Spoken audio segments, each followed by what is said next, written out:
സുഭാഷിതങ്ങൾ 14 അധ്യായം. ജ്ഞാനം വീട് പണിയുന്നു, ഭോഷത്വം സ്വന്തം കൈകൊണ്ട് അത് ഇടിച്ചു നിരത്തുന്നു. സത്യസന്ധൻ കർത്താവിനെ ഭയപ്പെടുന്നു, കുടിലമാർഗി അവിടത്തെ നിന്ദിക്കുന്നു. ഭോഷന്റെ സംസാരം അവൻ്റെ മുതുകത്തു വീഴുന്ന വടിയാണ്. വിവേകികളുടെ വാക്ക് അവരെ കാത്തുകൊള്ളും.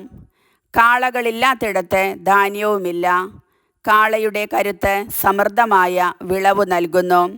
വിശ്വസ്തനായ സാക്ഷി കള്ളം പറയുന്നില്ല. കള്ളസാക്ഷി പൊളി പറഞ്ഞു കൂട്ടുന്നു.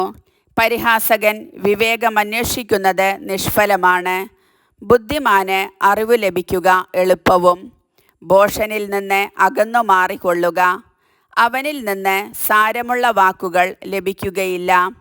തൻ്റെ മാർഗം വ്യക്തമായി ഗ്രഹിക്കുന്നതിലാണ് ബുദ്ധിമാൻ്റെ വിവേകം. വിഡ്ഢികളുടെ ഭോഷത്വം അവരെ തന്നെ കബളിപ്പിക്കുന്നു.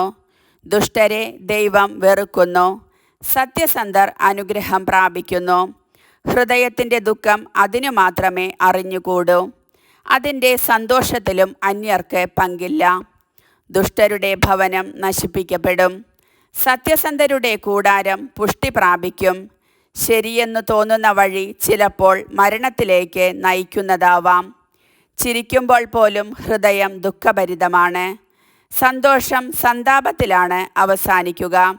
വഴി പിഴച്ചവൻ തൻ്റെ പ്രവൃത്തികളുടെ ഫലം അനുഭവിക്കും. ഉത്തമനായ മനുഷ്യൻ തൻ്റെ പ്രവൃത്തികളുടെയും. ശുദ്ധഗതിക്കാരൻ എന്തും വിശ്വസിക്കുന്നു, ബുദ്ധിമാൻ ലക്ഷ്യത്തിൽ തന്നെ ശ്രദ്ധ വയ്ക്കുന്നു. വിവേകി ജാഗരൂകതയോടെ തിന്മയിൽ നിന്ന് അകന്നു മാറുന്നു. ഭോഷൻ വീണ്ടു വിചാരമില്ലാതെ എടുത്തു ചാടുന്നു.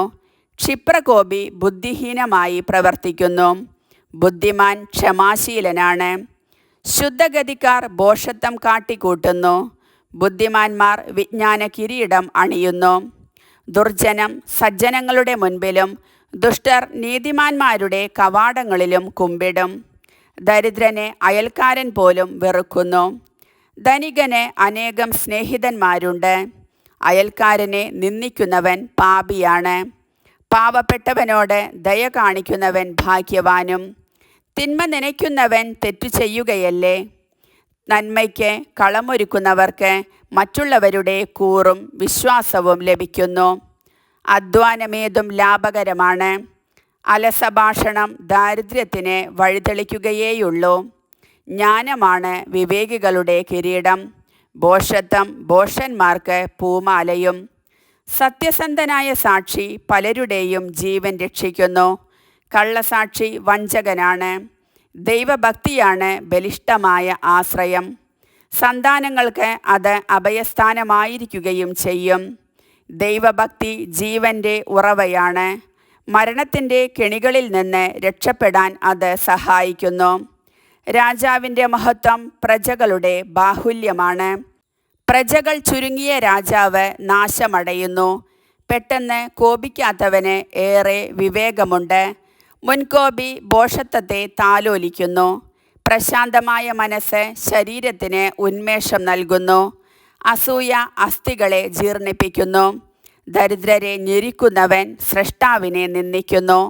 പാവപ്പെട്ടവരോട് ദയ കാണിക്കുന്നവൻ അവിടത്തെ ബഹുമാനിക്കുന്നു. ദുഷ്ടൻ തിന്മ ചെയ്ത് അധപ്പതിക്കുന്നു. നീതിമാൻ സ്വന്തം നീതിനിഷ്ഠയിൽ അഭയം കണ്ടെത്തുന്നു. ബുദ്ധിമാന്റെ മനസ്സിൽ വിവേകം കുടികൊള്ളുന്നു. ഭോഷന്മാരുടെ ഹൃദയം അതിനെ അറിയുന്നതേയില്ല. നീതി ജനതയെ ഉത്കർഷത്തിൽ എത്തിക്കുന്നു. പാപം ഏതു ജനതയ്ക്കും അപമാനകരമത്രേ. വിവേകത്തോടെ പ്രവർത്തിക്കുന്ന സേവകൻ രാജാവിൻ്റെ പ്രീതി നേടുന്നു. ലജ്ജാവഹമായി പ്രവർത്തിക്കുന്നവൻ്റെ മേൽ അവൻ്റെ കോപം നിപതിക്കുന്നു. കർത്താവിൻ്റെ വചനം.